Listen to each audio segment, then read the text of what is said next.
Muy bien, vamos a continuar con los indicadores físicos en el abuso sexual, ¿no? Bueno, aquí ya pueden ver en esta diapositiva cuáles vamos a revisar el día de hoy. Y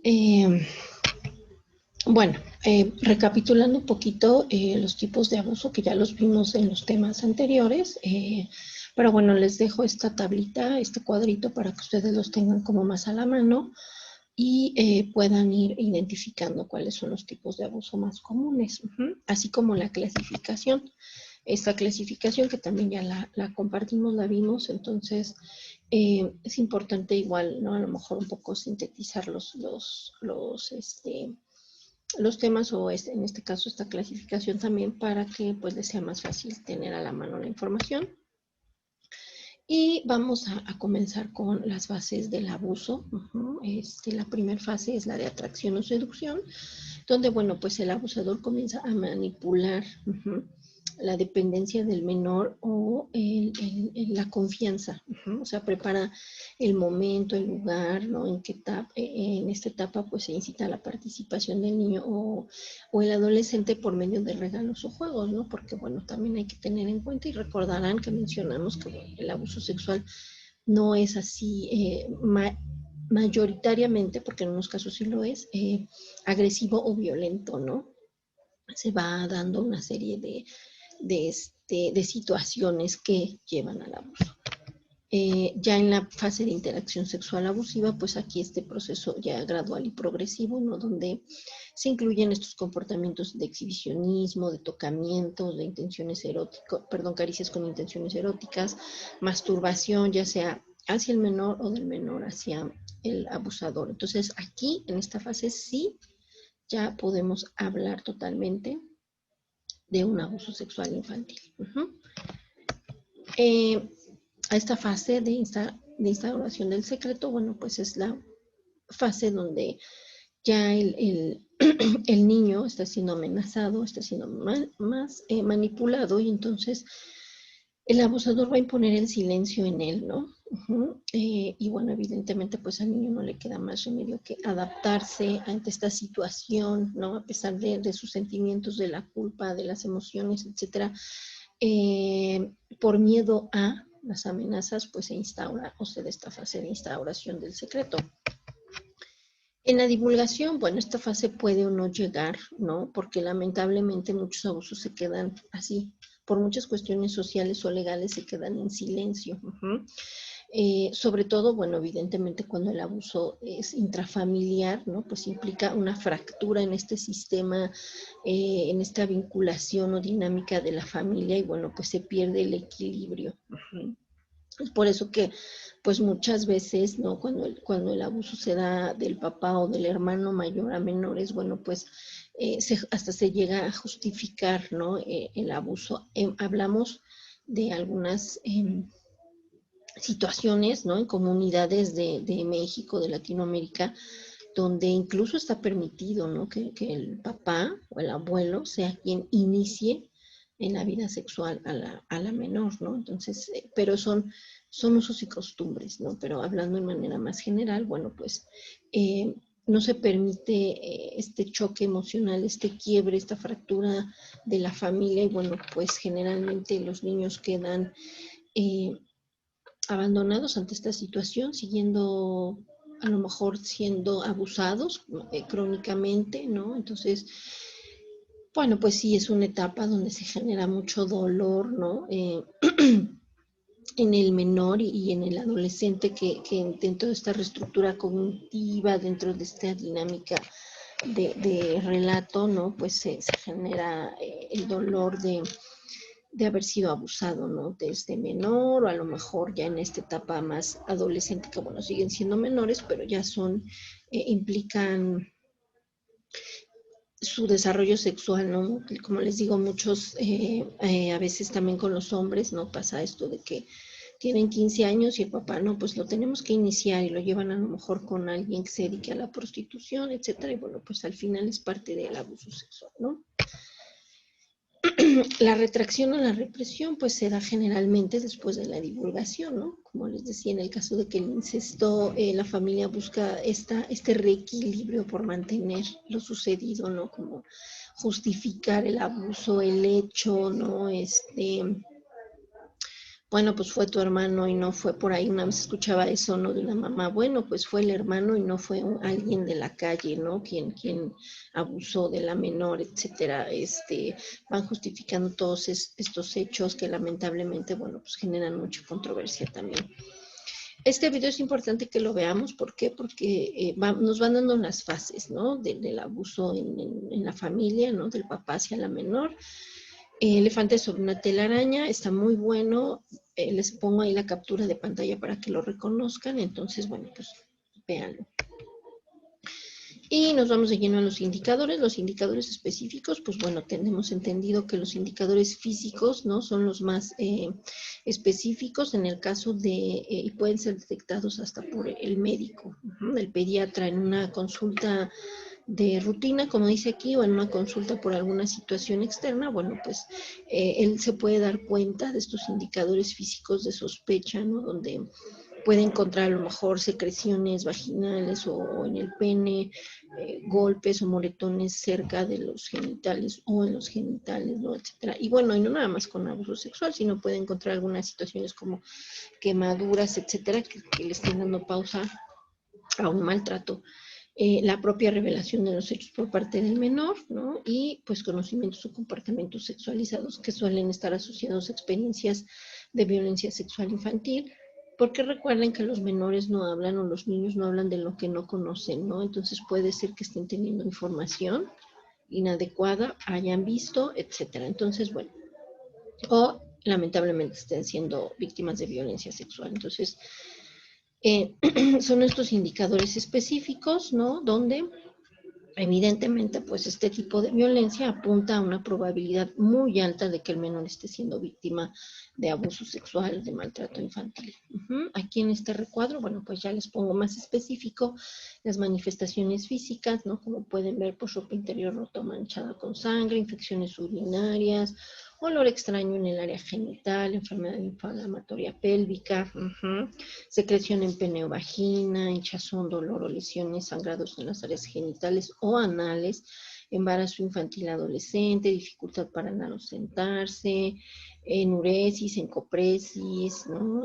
Golpes, quemaduras, ya sea en el área genital o anal o en algunas áreas del cuerpo, infecciones de transmisión sexual, ¿no? Entonces, bueno, se las leí así como muy rapidito, pero ahí las tienen. Y los indicadores comportamentales y emocionales psicológicos son estos cambios de conducta repentinos o bruscos en el menor, ¿no? Regresiones, como les decía, una etapa de desarrollo anterior, comportamiento como hiperactivo, de hipervigilancia, resistencia a regresar a la casa o a la escuela, huidas de casa o de escuela, ¿no? Dependiendo de donde esté siendo el abuso, quejas somáticas sin ninguna explicación física, ¿no? A veces hay pequeñitos con estos cuadros donde les duele mucho la cabeza o la panza, ¿no?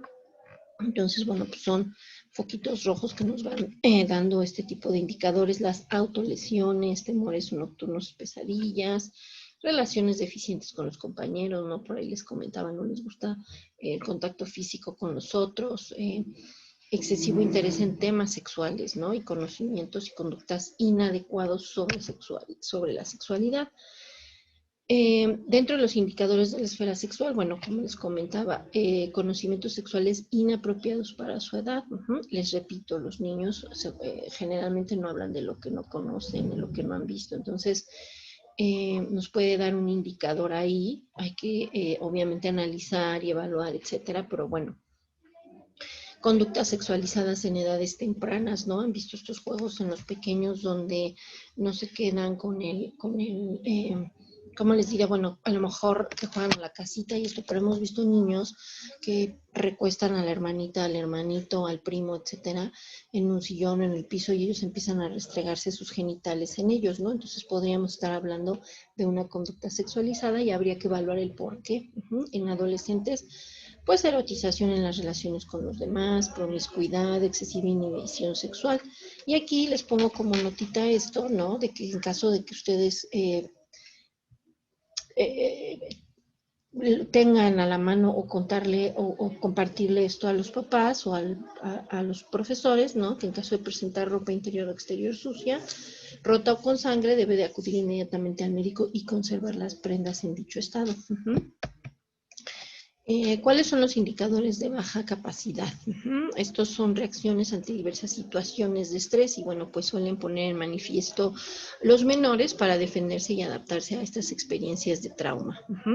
Y no tiene que ver necesariamente con el abuso sexual o la violencia sexual, ¿no? Porque les decía, muchos niños ante ciertas situaciones que no controlan, a lo mejor ver el alcoholismo del papá y que está violentando a la mamá, algún accidente, la muerte de un ser querido, del hermanito del papá, son situaciones que le van a generar estrés y que puede tener alguna de las conductas que vimos anteriormente en el cuadro, ¿no? Como somatizar,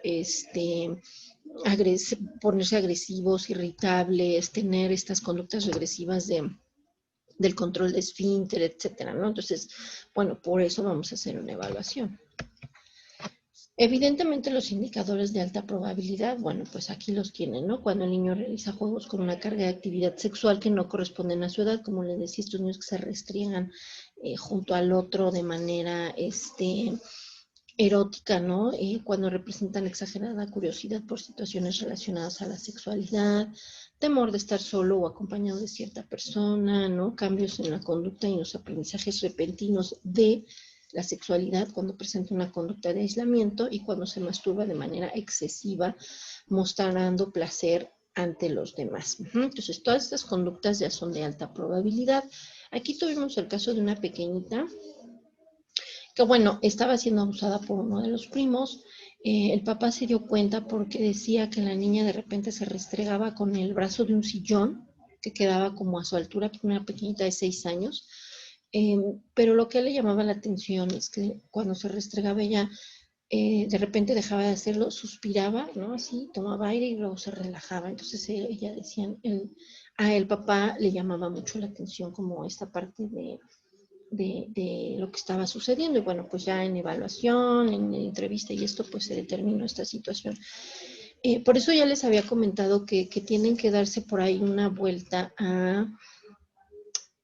al desarrollo psicosexual de los niños, porque bueno, hay conductas, ¿no? Sobre todo en los preescolares, sobre su sexualidad, ¿no? Estos niños que le levantan la faldita a la niña, que se agachan cuando entran al baño, ¿no? Que quieren ir explorando esta situación, igual que quieren besar al compañerito, a la compañerita, etcétera. Entonces hay que darnos una vuelta por el desarrollo psicosexual de los pequeños para ver qué indicadores también pueden entrar en la alta probabilidad o en los de menor probabilidad, etcétera. Y bueno, tampoco espantarnos ante la primera señal, ¿no? Como les decía, porque muchas veces nos ha pasado aquí que justamente de los preescolares nos mandan a los pequeñitos, ¿no? Porque le subía la falda a la compañerita y bueno, pues al final todo esto también entra eh, dentro de su desarrollo, esta curiosidad, etcétera, por qué ella hace pipí sentada y yo no, yo hago parado, porque ella no tiene pene y yo sí, etcétera, ¿no? Por ahí hagan una revisión sobre este desarrollo. Y bueno, dentro de estos indicadores de alta probabilidad, pues entra la revelación, ¿no? Donde esta revelación puede ser de él mismo, ¿no? O de algo que él haya visto, ya sea con el hermano, la hermana o algún compañero de la escuela. Evidentemente, pues este es uno de los indicadores más potentes y específicos en el abuso sexual infantil. Cuando se da esta revelación, bueno, pues debemos permitir al menor o a la menor que nos realice un relato espontáneo desde una actitud de calma, acompañamiento emocional y tranquilización, no realizando preguntas que condicionen o influyan su discurso. Entonces, no debemos alarmarnos, hacer gestos. Acuérdense que los niños son muy observadores. Entonces, si nosotros hacemos gestos como de susto, como de no sé qué hacer, etcétera, pues él en automático va a quedarse callado, ¿no? Lo vieron ante la actitud que la mamá de la niña en el video de no tengas miedo, cuando le dice, no, no, estás mintiendo, etcétera, pero aparte su rostro desencajado, pues la niña se asustó y se fue. Bueno, lamentablemente, ¿no? Después no sabemos si en una evaluación posterior lo relaté o lo llegué a contar cómo fue. Entonces hay que tener cuidado con eso. Podemos a lo mejor apartar al pequeño, si estamos trabajamos en la docencia, estamos en la escuela, bueno, a ver, o a lo mejor puede resultar difícil decirle, vente, vamos a hablar a otro lado por este temor de él, pero podría ser que saquemos a los otros compañeritos al patio a jugar, etcétera, y nos quedemos platicando, ¿no? Como tranquilizarlo, a ver, estoy para escucharte, etcétera, ¿no? Darle este acompañamiento, acuerden de no tocar físicamente, etcétera. Entonces, escuchar activamente al menor, pues mostrando interés y no interrumpir, cuidar la reacción emocional, como les decía, y verbal, no debemos hacer gestos alarmistas y normalizar la situación mostrando protección, expresando calma y diciéndole, bueno, pues voy a tratar, voy a ayudarte, voy a tratar de apoyarte en lo que tú quieres, en lo que se pueda, o sea, tampoco prometerle que nosotros vamos a, a cómo les, a resarcir ese daño totalmente, ¿no? A ser nosotros quienes, calmemos la situación, ¿no? Porque, bueno, para eso están los otros adultos que necesitamos nosotros hacernos de una red de apoyo, ¿no? De un adulto protector, en el caso de los menores, para que pues nos apoye en esta situación con él, pero tampoco darle falsas expectativas de que nosotros vamos a resolver toda la situación, ¿no? Vamos a ayudarlo y hacer lo que se sienta mejor. Este es bien importante, ¿no? Desculpabilizar al menor, haciéndole ver que no es responsable de lo sucedido, no es su culpa. Eso es de lo más importante que tenemos que hacer cuando hay una revelación. Entonces, nosotros debemos recoger, como decía aquí, de manera literal, la conversación mantenida, tanto de las manifestaciones del menor o la menor como sus reacciones emocionales. Si fue una revelación así instantánea, a lo mejor en el curso, en un taller que estamos dando, en la escuela, etcétera, bueno, pues tratar de recordar todo lo que nos dijo, ¿no? Cuando nos lo dijo, qué caras hacía, qué gestos tenía, etcétera. Y bueno, en esta intención hay que garantizar la protección del menor o la menor, ¿no? Hay que informarse, pues si hay acceso al agresor, a la víctima y pues si la familia crea al menor. Es aquí donde nosotros tenemos que buscar un adulto protector, ¿no? Que sea quien le dé esta contención también al niño, bueno, nos ayude a la intervención. Se debe facilitar que la revelación del menor o la menor pues se haga con una figura adulta de referencia que le sea de confianza, sobre todo si tenemos ese espacio, ¿no? Si tenemos ese chance, si nos lo trajeron a lo mejor por situaciones de conducta y dentro del gabinete o del consultorio se da esta revelación, bueno, pues buscar esta persona de referencia que le sea el de confianza para poderlo platicar. Como dice que hay que ser muy cautelosos con los contactos físicos, besos, abrazos, caricias. ¿Por qué? Pues porque no vamos a estar seguros si el menor tiene estas manifestaciones de afecto le sean o no asociadas a los episodios que haya tenido de violencia sexual. Les recomiendo quien trabaje, quien de consulta, utilizar un oso de peluche lo más grande que se pueda, ¿no? Para que él sea quien abrace al menor, ¿no? Que el niño lo abrace o nosotros manejemos al oso para que lo abrace y él se sienta un poco contenido para no generar este lazo físico con él, y bueno, pueda tener estas manifestaciones, ¿no? ¿Cómo se debe escuchar a la víctima en caso de que se produzca esta revelación? Bueno, pues hay que, como les decía, buscar un lugar adecuado, ¿no? Si no estamos en el consultorio, respetar los tiempos de él o la menor, ¿no? Generando esta parte de empatía con él, no estar, no, ¿y qué más pasó?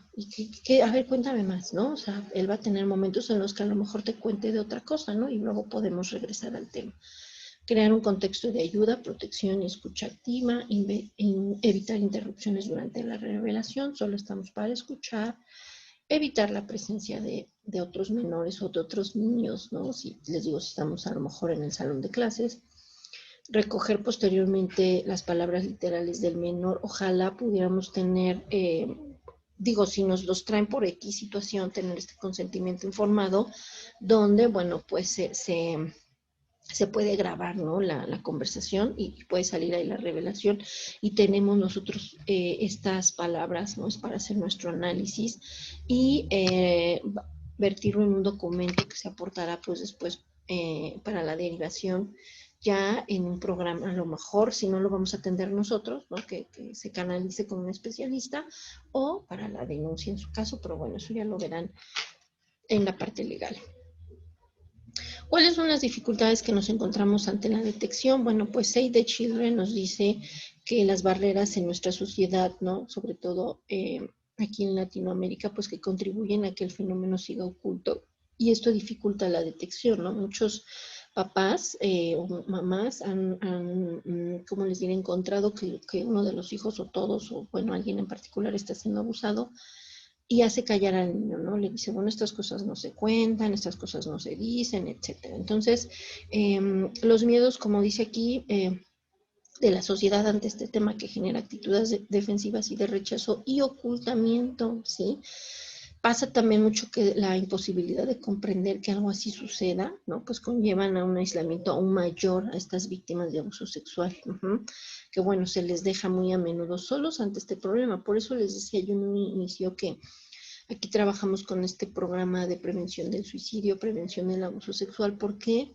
Porque muchos adultos llegan aquí por una intención de suicidio, una ideación suicida o X situaciones, llegan a terapia y dentro de la terapia, bueno, pues se revela que fueron abusados sexualmente de niños, ¿no? O sea, se quedan por ahí y luego salen este tipo de problemáticas en la vida adolescente o adulta. Brotan, por decirlo así. Las actitudes sociales defensivas más frecuentes pues son negar o ocultar el problema, ¿no? Dudar de esta veracidad del relato del niño o la niña y bueno, pues hemos visto como si generalmente eh, no les creemos, ¿no? O no les creen y entonces se banalizan sus consecuencias, ¿no? O hay modos catastróficos en este tipo de consecuencias en la comunicación del hecho, como pues este niño va a quedar con esta dolor emocional o esta herida emocional de saber que la mamá no le creyó y le dijo fantasioso y le dijo mentiroso y le dijo etcétera y bueno pues se vienen ahí una serie de situaciones emocionales que van a generar muchos cambios también en la personalidad del niño, ¿no? Por parte de los profesionales, bueno, pues también es evidente, ¿no? Que existe el silencio profesional, caracterizado también por la falta de detección y la inhibición en la comunicación y la denuncia, ¿no? Porque, bueno, muchas veces no queremos ser involucrados. Como les digo, acá en México, pues es complicado todo esto de la denuncia. No conozco bien el tipo de leyes que manejan en otras partes de Latinoamérica, pero bueno, al final, sí, aquí tenemos muchas complicaciones con la denuncia, la revictimización del menor, ¿no? El montón de evidencia, etcétera, etcétera. Ojalá se toque más a fondo este tema en la parte legal. Y vamos a pasar, bueno, a lo que es la evaluación del abuso sexual infantil, ¿no? A la valoración de las sospechas, la entrevista y, bueno, técnicas proyectivas. Las técnicas de evaluación de primera instancia, pues son la primera entrevista, segunda entrevista y un examen físico. Es importante que los profesionales de salud conozcamos y utilicemos técnicas básicas para apoyar la entrevista. Sobre todo pues que se aplique en niños con sospecha de abuso sexual infantil. Entonces, acuérdense que el primer contacto que se establece con él va a ser determinante, por eso les digo, puede ser que en la primera sesión no salga la revelación o no nos comente, ¿no? 2, 3 sesiones después de jugar con él, etcétera, ¿no? Vamos a irlo viendo despacio. La entrevista inicial, evidentemente, pues se realiza con el fin de saber si el abuso sexual ha ocurrido y apoyar los relatos que él nos brinde y valorar, bueno, pues si el niño necesita o no la protección, ¿no? Sobre todo, bueno, pues si el abusador está en la casa. También permite esta primera entrevista que a los menores afectados por situaciones abusivas comuniquen sus sentimientos, sus inquietudes, sus preocupaciones y sus percepciones sobre lo que va a pasar, sobre lo que están sintiendo, sobre lo que va a pasar a nivel familiar. ¿Qué debemos considerar? Estos son los puntos que debemos considerar en una entrevista, ¿no? Cómo nos posicionamos ante el niño, ante el menor, ¿no? Proveerle a él información sobre por qué está aquí con nosotros, qué es lo que queremos, no queremos, más bien en qué podemos ayudarle y en qué no, ¿no? Entonces irnos ganando la confianza del menor. En cuanto a este relato, podemos jugar con él, dibujar, como les decía, eh, si vemos que el niño necesita contención física, podríamos preguntar si quiere o si podemos abrazarlo, o como les decía, ¿no? Tener a lo mejor un peluche muy grande para que sea el facilitador de este contacto. Solicitar información, ¿no? Este es importante, por sí, sobre todo en el familiograma o en la entrevista con los padres, ¿no? Ir viendo, y hasta con el mismo niño, quién podríamos nosotros encontrar como un adulto protector, ¿no? Que nos ayude en esta situación de contención, sobre todo con el menor, ¿no? Que él tenga una figura de confianza.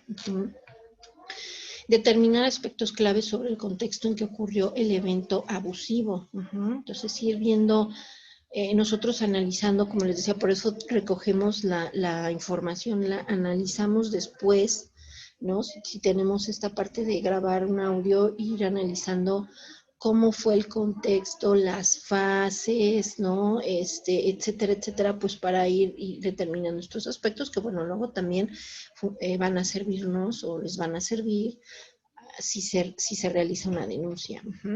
El espacio físico, que tiene que ser importante, agradable, contar con el material con el que él pueda jugar, ¿no? Aquí les recomendamos mucho la caja de arena, tener los muñequitos, ¿no? Si bien no eres a lo mejor terapeuta especializado con esta caja de arena, bueno, pero puedes tener algunos elementos que nos puedan funcionar. Aparte, bueno, la arena relaja mucho, ¿no? Estar como en toda esta parte de ir facilitándole, como dice aquí, la expresión de los sentimientos, ¿no? Y para eso podríamos también tener estos muñequitos, ¿no? Como en la película, no sé si por ahí la han visto de Intensamente, ¿no? Nos da una pauta, a lo mejor podemos tener el muñequito rojo enojado, el azul, el verde, ellos ya los identifican muy bien.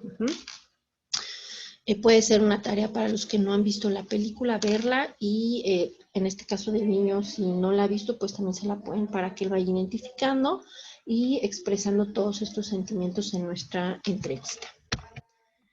Buscar más sentimientos porque a veces quedan ocultos, ¿no? Les digo, por ahí encontramos siempre, le ponemos a un niño todas estas caritas con gestos, ¿no? Y entonces el niño las identifica, o sea, el niño sabe que la carita sonriente pues es feliz, la enojada, la triste, etcétera. Pero ¿qué es lo que siente cuando él está enojado, cuando está triste, cuando está agresivo, etcétera, ¿no? ¿Cómo me siento hasta físicamente? Es importante que se trabaje con él, ¿no? Para irlo familiarizando con estos sentimientos. Habrá quien te dice, pues cuando estoy tan enojado me duele la panza, ¿no? Entonces, bueno, es una reacción. Y súper importante, no decirle que estas emociones son positivas y estas negativas, ¿no? Más bien decirle todas las emociones son buenas, se puede sentir enojo y está bien, se puede sentir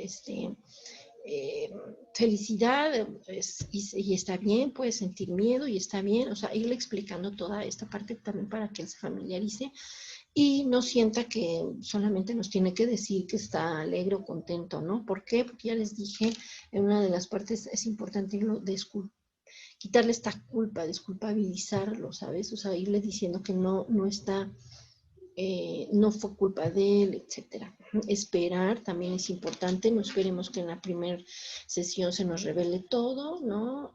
Sus tiempos, les digo, puede pasar de un juego a otro, te puede querer hablar de una situación y después solamente mover los hombros y decir que ya basta, ¿no? Por decirlo así. Entonces, bueno, pues hay que buscar otros técnicas de alentarlo pero bueno, sin fastidiarlo, sin obligarlo, hay que reforzarle estos sentimientos también, ¿no? De decirle, bueno, estamos aquí para ayudarte, pero como les digo, sin prometer nada, ¿no? Sin decir, a partir de este momento ya no va a suceder nada porque nosotros no somos capaces de hacer eso, ¿no? No podemos, esto tiene mucho que ver con lo que decía la familia en cuanto a si se levanta una denuncia, si la mamá se separa del papá, en caso que esté intrafamiliar, ¿no? Y entonces no podemos nosotros prometerle algo que no esté en nuestras manos. Ajá. El entrenamiento, bueno, este es el entrenamiento, hay que tener nosotros un buen entrenamiento, sobre todo en entrevista con niños abusados o posiblemente abusados, ¿no? Interrogar a los menores las menos veces posibles. ¿Por qué? Por eso es importante. Por eso les decía que en la parte legal aquí a nosotros se nos complica mucho porque hay esta revictimización de los menores, no estar pregunte y pregunte cómo pasó y cuándo pasó y con quién fue, y es una y otra, es estar recordando estos episodios una y otra vez, ¿no? Y bueno, pues nosotros tratar de sacar la mayor información en menos tiempo, ¿no? Y determinar la credibilidad del niño o la niña, qué tan fantasioso es. Todo esto se va a determinar también con pues, la entrevista que tengamos con los adultos, ¿no? Con los papás, las situaciones que se han venido viviendo, etcétera. Todo esto nos lo va a dar, pues, el conjunto del análisis de las diferentes, entrevistas que hagamos, ¿no? Que digo, no solamente va a ser con el menor. Esta, no sé si se vea bien, pero bueno, si no, se las voy a mandar. Es un anexo, ¿no? Una guía de exploración para determinar la existencia de abuso sexual infantil. Entonces, son una serie de preguntas que podemos hacer, ¿no? De guía de qué es lo que podemos decir. Entonces, bueno, les digo, no sé si se vea muy bien, pero una de las preguntas es si tienes algún problema que te hace sentir mal, me podrías decir qué fue lo que pasó. ¿Alguna vez te han tocado de forma que te hiciera sentir mal o que no te gustaría? O sea, estas preguntas las vamos a ir haciendo gradualmente, como les decía, poco a poco, dependiendo de lo que nos haya comentado, ¿no? Y bueno, pues también es importante que después de terminar de sacar un poco de información, ¿no? Nosotros comencemos a hablarle de otras cosas, ¿no? Decirle, ay, oye, por ahí me enteré que te gustan mucho las películas de acción, ¿no? ¿Cuál es tu favorita? Oye, ya sé que te gusta el fútbol, ¿quién es tu equipo favorito o cuál es tu deporte? O sea, irle cambiando la conversación para que nos quedemos con con este interrogatorio nada más, ¿no? Les digo, es importante que lo revisen, y les digo, irlas haciendo gradualmente y también a la edad del niño, ¿no? Porque aquí te ponen esta pregunta de cómo empezó y qué pasó, ¿no? Un niño muy pequeño pues no te va a dar todos esos datos, el cómo te tocó puede ser que sí te lo dé, ¿no? Te ponga la mano en los genitales o en algún muñeco que tengamos por ahí, pero pues difícilmente te va a decir cuándo lo hizo, ¿no? Entonces, bueno, son preguntitas que acuérdense que las debemos de adaptar, ¿no? Eh, Importante, pues hay que revisar qué modelo de entrevista se va a utilizar, ¿no? La formación de los entrevistadores, porque no es fácil, los materiales de evaluación y quiénes van a participar en la entrevista. Entonces, generalmente puede ser, les digo, alguien a quien el niño le genere mucha confianza. Y eso pues también nos va a ayudar. Hay que considerar, como les decía, la etapa evolutiva en la que se encuentra ese niño o ese adolescente. La capacidad de memoria del pequeño, del menor, los efectos que pudiera haber tenido los supuestos abusos, ¿no? Porque hasta este momento para nosotros son supuestos. Su estado emocional, las habilidades para comprender lo que se le pregunta y para expresarse verbalmente, y los temores y las preocupaciones que puede presentar ante la evaluación, ¿no? ¿Cómo te sientes de estar aquí? Si te platicaron por qué venías, ¿no? Entonces, ¿qué te causa tristeza, qué te causa felicidad? Todo esto lo vamos a ir nosotros considerando y evaluando pues antes de una entrevista más formal a situaciones del abuso sexual infantil. Dentro de esta evaluación, ¿no? Nosotros vamos a ir con sesiones de juego libre y focalizado, preguntas abiertas, preguntas también focalizadas y hasta preguntas de elección múltiple. Uso de muñecos anatómicamente anatómicos, ¿no? Como los que vienen aquí en medio.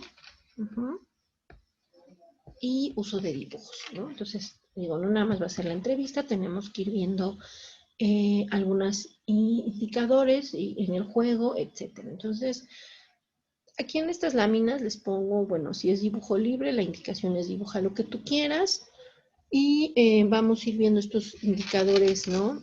Sombreado en zona genital, pues que es la angustia frente a la sexualidad, personajes de la familia tachados, puede ser la identidad con el abusador, objetos fálicos, la eyaculación, ausencia de nariz, problemática a nivel sexual, varias chimeneas, perdón, es un símbolo fálico, ventanas con orejas, hay incomunicación con el exterior y marcas en el tronco de un árbol, pues son traumas. Son algunos indicadores que nos pueden dar los menores. Aquí como pueden ver, bueno, pues están ambos adultos no teniendo relaciones. Estos pueden ser los niños, donde se tiene, puede ser que el papá, el hermano esté abusando o, como les decía por ahí, ¿no? Que los papás estén teniendo relaciones en la misma cama que los niños aparentemente dormidos, es una manera de abusar sexualmente. Y bueno, pues acá el abusador, ¿no? En otra escena.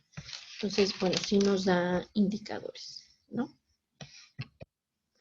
Figura humana, pues el test evolutivo de maduración mental y por el otro, pues como un test proyectivo de los conflictos y actitudes interpersonales. Entonces es importante que también veamos la evolución de maduración mental dentro de estos test, ¿no? Entonces, algunos indicadores, bueno, pues tamaños pequeños, sentimientos de desvalorización, omisión de boca, pues tiene angustia e inseguridad.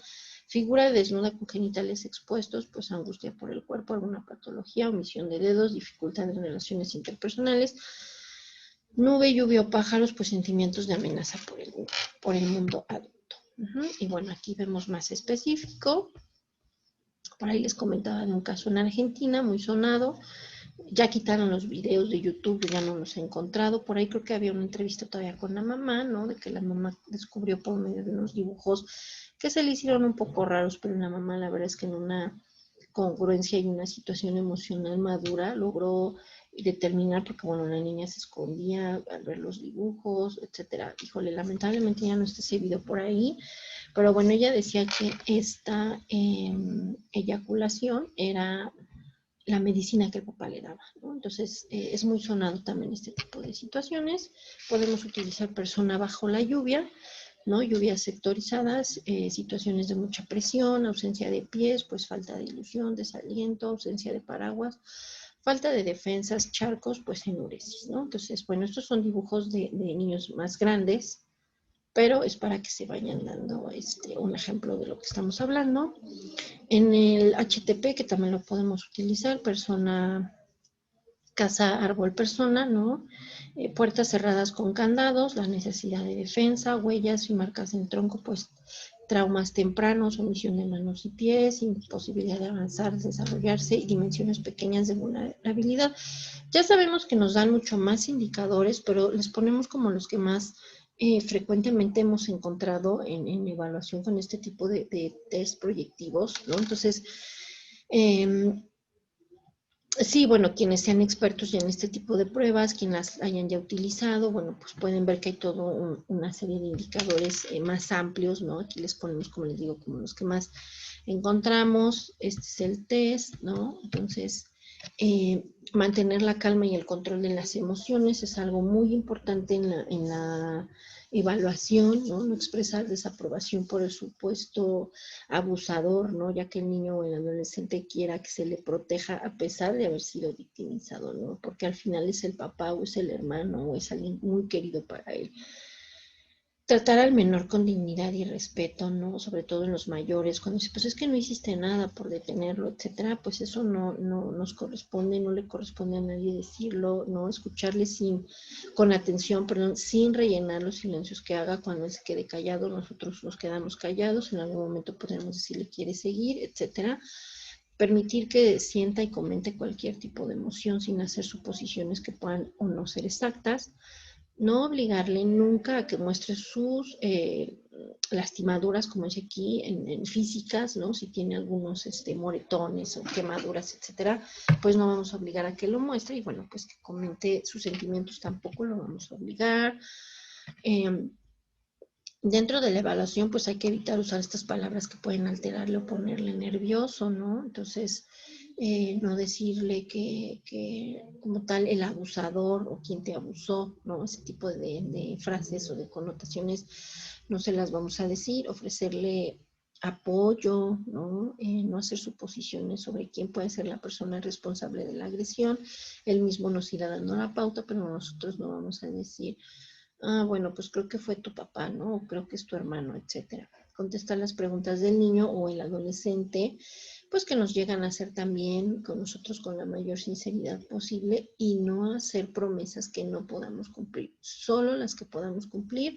Hay que hacerle entender al menor, que nosotros en este tipo de situaciones necesitamos una persona que nos apoye en este seguimiento, ¿no? Y que, bueno, vamos a buscar una persona que sea de mucha confianza para él, que, bueno, puede ser la misma mamá o el mismo papá o el tío, o sea, alguien, como les decía, hay que nosotros evaluar la posibilidad de encontrar este adulto protector.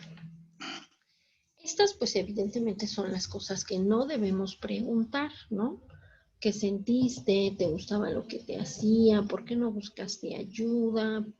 ¿Por qué si te hacía estas cosas buscabas seguir estando con él? ¿Por qué no lo has contado antes? ¿Por qué lo cuentas ahora? Etcétera. Es importante, les digo, no revictimizar al menor o al adolescente. Entonces, no hay una prueba tan específica que nos dé indicadores así como tal del abuso sexual infantil, ¿no? Por decir, en el CAT podemos arreglar, no arreglar, sino, ay, se me fue la palabra. Podemos, igual, ¿no? En algunas láminas, por ahí no recuerdo cuál es la lámina, la del tigre, me parece, que podemos utilizar para ir haciendo nuestros comparativos, pero no es que el CAT mida totalmente abuso sexual infantil, ¿no? También a lo mejor contarles alguna historia que pueda semejar algún relato de que el personaje esté siendo abusado. O sea, lo que voy es que no tenemos una prueba contundente que yo les diga, esta prueba con nombre tal va a evaluar abuso sexual infantil. Puede ser que ya exista. Nosotros no hemos encontrado alguna que les digo nos dé como tal el abuso. Sin embargo, bueno, pues la entrevista es básica, es importante, es infalible, ¿no? Para ir determinando. Y bueno, de ahí haciendo estas proyecciones, a la manera de evaluar si ya tenemos las sospechas, etcétera, pues les decía, podemos utilizar la caja de arena también, ¿no? Para ir viendo cómo es la estructura, cómo se fue dando, etcétera. Y bueno, también esta caja de arena se puede utilizar ya después, ¿no? En el tratamiento, en la intervención, etcétera, con él para ir reestructurando cognitivamente lo que él está sintiendo, lo que pasó, etcétera. Entonces recuerden no culpabilizar al pequeño, esto es lo que no se debe de preguntar. Y bueno, pues a la hora de evaluar hay que ser muy cautelosos en nuestras preguntas.